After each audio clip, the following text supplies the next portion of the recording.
けられます。いい国民ではないと知るために、私たちのお互いを学びます。いい国民ではない人が周りにいないかと、誰かのことをいい国民ではない人かもと思ったら、おまわりさんに知らせます。おまわりさんはいい国民ではないかもしれない人を捕まえます。戦争が起こったり起こりそうな時は、お店の品物やあなたの家や土地を軍隊が自由に使えるという決まりを作ります。いろんな人が軍隊の仕事を手伝うという決まりも、例えば飛行機のパイロット、お医者さん、看護師さん、トラックの運転手さん、ガソリンスタンドの人、建設会社の人などです。戦争にはお金がたくさんかかります。そこで政府は税金を増やしたり、私たちの暮らしのために使うはずのお金を減らしたり、私たちからも借りたりしてお金を集めます。味方の国が戦争するときにはお金をあげたりもします。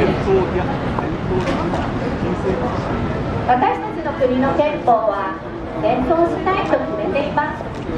憲法は政府がやるべきこととやってはいけないことを私たちが決めた国の大元の決まりです。戦争したい人たちには都合の悪い決まりです。そこで私たちの国は戦争に参加できると憲法を読み替えます。さあ、これで私たちの国は戦争できる国になりました。政府が戦争すると決めたら、あなたは国のために命を捨てることができます。政府がこれは国際貢献だと言えば、あなたはそのために命を捨てることができます。戦争で人を殺すこともできます。お父さんやお母さんや学校の友達や先生や近所の人たちが戦争のために死んでも悲しむことはありません。政府は褒めてくれます。国は国際貢献のためにいいことをしたのですから。人の人たちが世の中で一番大切だと今まで教わってきたのは間違いになりました。一番大切なのは国になったのです。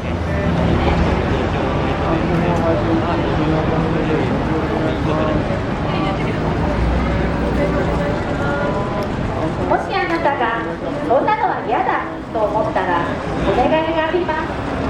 ここに書いてあることが一つでも起こっていると気づいたら、大人たちに大変だよ、なんとかしようよと言ってください。大人は忙しいとか言ってこういうことになかなか気づこうとしませんから。私たちは未来を作り出すことができます。戦争しない方法を選び取ることもおしまいです。ありがとうございました。ありがとうございました。ご通ごちの皆さん、こんばんは。明日いよいよ戦争法が施行されます。日本は戦争ができる法律が明日施行されるんです。正確には本日の午前0時に戦争法が施行されます。この戦争法を直ちに廃止を求める署名を今行っています。ぜひ署名のご協力をよろしくお願いします。それでは続きまして、この戦争法と私たちは呼んでいるんですけれども、政府は安保関連法と呼んでいますね。これが明日施行されるんですけれども、これが施行されるとどうなるのか、そして私たちはどうすればいいのかということをオリジナルの紙芝居で作りましたので、見てみてください。は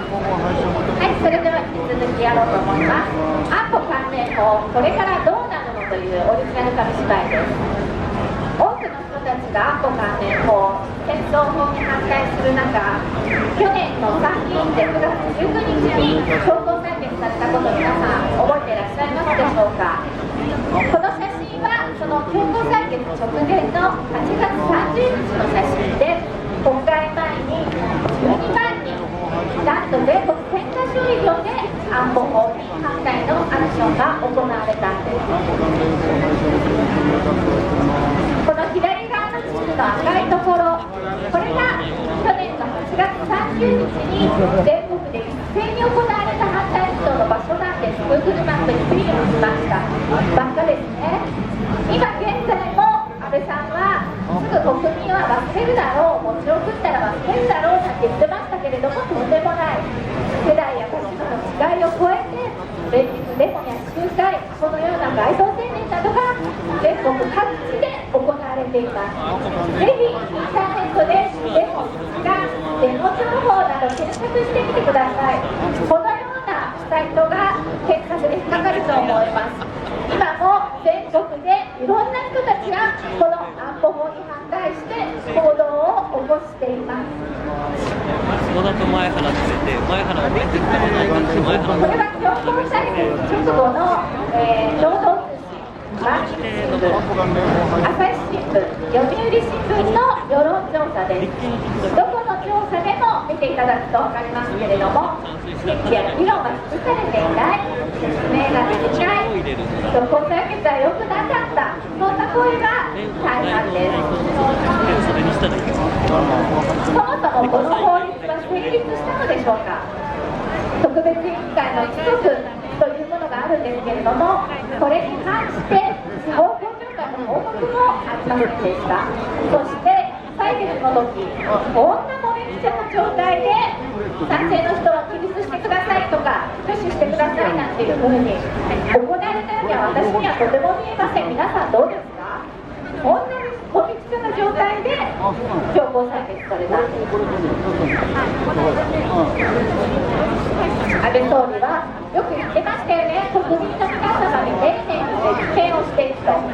言っておきながら、この安保法を決める特別委員会には出席しませんでした。これらのことを多くの野党議員や逆学者、弁護士さんなどが問題視しています。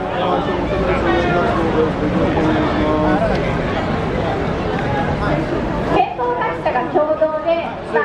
この憲法違反の法律、これは無効だということで裁判に訴える動きが出てきています。安保法は違憲だと憲法学者の 99% が言っています。私はもう当たり前だと思います。憲法9条で戦争を放棄しているわけですから。憲法は法律よりも手にある私たちの国の最高の決まり。この憲法に反する法律は憲法98条で無効だと定められています。しかし政府は既成事実をどんどん積み重ねて、もうそうなってしまったことから仕方ないのねと私たちに諦めさせようとしています。安保法で以前と比べてこの法律ができたことで何がどう変わったのか、皆さんはご存知ですか。まだご存知ない方いらっしゃいましたら、ぜひご覧ください。今から簡単にご説明したいと思います。安保保障関連法ビフォーアフターという一覧表を作りました。今まで非戦闘地域、ここはどういう場所かっていうと、自衛隊派遣期間中は戦闘の可能性がない場所という定義なんです。ここに自衛隊を派遣する場合、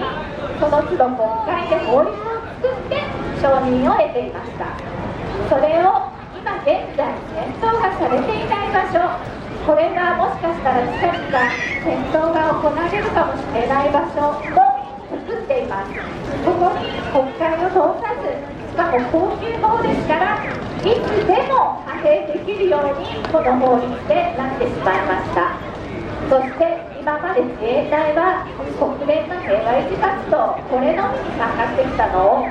国連が関わらない活動にも参加できるように法律でしてしまいました。武器は自衛隊員が護身用に何かあった時のためだけに持っていたのが、これからは他国軍や民間人の警護にも使えるようにしました。日本の周辺で日本を守っていた自衛隊、これも世界中どこでも地球の裏側まで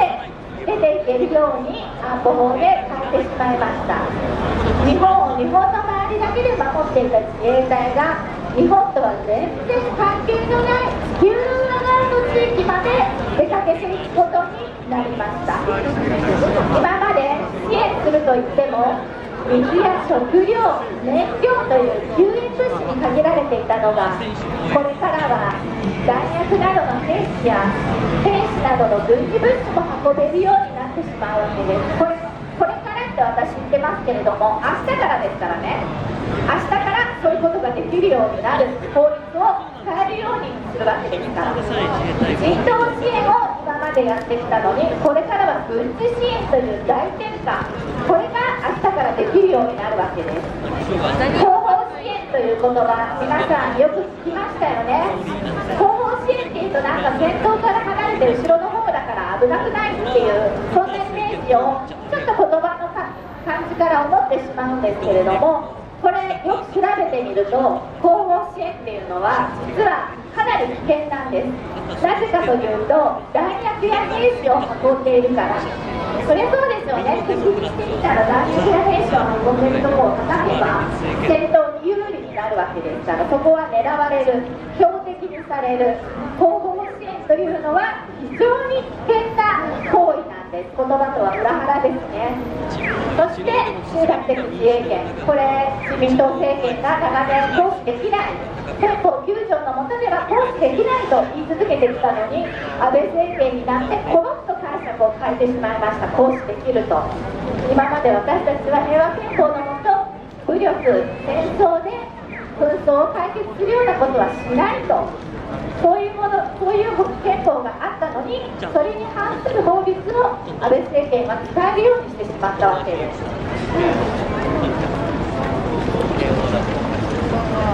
でも正当防衛できなかったらやられっぱなしだろうっていう人いるんですよ。正当防衛の時の権利、これははっきり言って集団的自衛権じゃないんです。自衛権なんて名前ついてますけど、これも安倍政権の名前のまやかしです。後方支援と一緒ですね。名前のまやかしなんです。自衛でもなんでもない。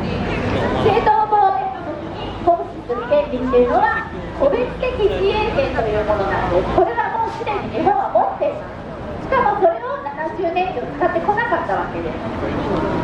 なのに同盟国が攻撃された時、日本が攻撃されてないんですよ。同盟国が攻撃されたんですよ。それなのになぜか日本が反撃するという、簡単に言ってしまいますと、他国の喧嘩、他国同士の喧嘩になぜか日本が差し上げているという、こういう権利のことを集団的自衛権というんです。これを使えるようにしてしまったわけです。自衛隊の活動範囲を広げ、国会でその都度法律を作ることもなく、世界中のどこにでも、地球の裏側にでも、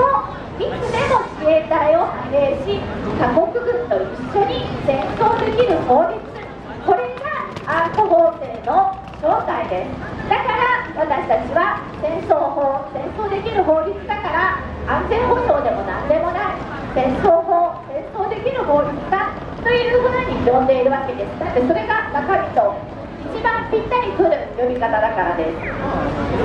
政府がさっきもちょっとお話出ましたけれども、南スーダンにいる自衛隊に駆けつけ警護の訓練などをさせると言っていますね。ただ今選挙対策としてすぐには何かことを起こさないというようなことも報道で聞こえてきました。ずるいんですよ。選挙の前になるとそういうことやらないんですよ。やれる法律を作っておきながら、消費税もそうですよね。10% に上げるって言いながらしばらく据え置くと、選挙が終わるまで。 8% の時もそうでしたよね。選挙の直前になったら据え置きにして8% にすぐに上げないで、選挙が終わって自民党公明党が勝つと消費税を 8% に上げる。またこれを 10% でもやろうとしてるのかなと思って、なんかもう本当にバカにされてるなと思いますよね。選挙の前だ